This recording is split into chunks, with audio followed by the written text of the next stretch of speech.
Taking a break, this delivery guy accidentally found a lost phone. The owner asked him to deliver it. She offered him 300,000 won as a delivery fee. When Jack arrived at the spot, he didn't see the owner anywhere. The woman told him to put the phone in the emergency call box. Jack did exactly as told, and he received the 300,000 won. But the next morning, a group of cops suddenly showed up. They forcefully arrested Jack. That's when he learned the woman who lost her phone was dead. She had been assaulted and murdered, and the fingerprints at the scene were his. No matter how he explained, the police wouldn't believe him. His girlfriend didn't believe Jack could do such a thing, because they'd always been so in love. Not just Anna, everyone who knew Jack believed he wasn't a killer. Because to open a flower shop for Anna, he worked several part-time jobs a day. He never took a break. He loved plants and flowers. During his deliveries, whenever he saw withered flowers at someone's home, he would kindly leave a note with care instructions. If he saw an old lady struggling to cross the road, he would help carry her luggage. That's why Anna believed in who Jack was, so she hired a lawyer for him. The lawyer said if they could find an alibi for Jack, they could still win the case. So everyone split up to help. Within hours, they gathered all of Jack's work records. Since he was delivering food,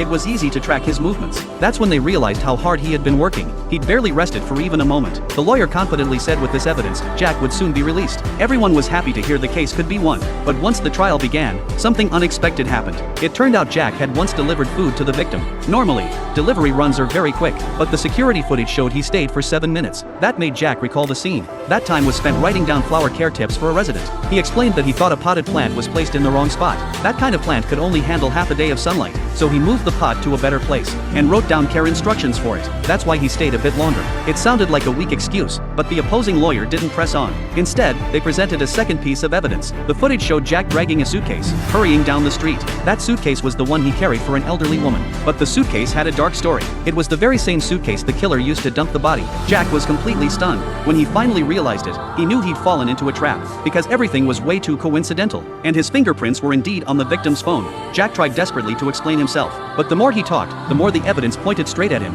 Seeing Jack still insisting he was innocent, the opposing lawyer dropped another bombshell. They found Jack's DNA inside the victim's body. That made Jack remember there was a condom in the trash bag he threw away. Worst of all, his bracelet was found at the scene. It was a gift from his girlfriend. He'd never taken it off before. All the evidence pointed to Jack being the killer.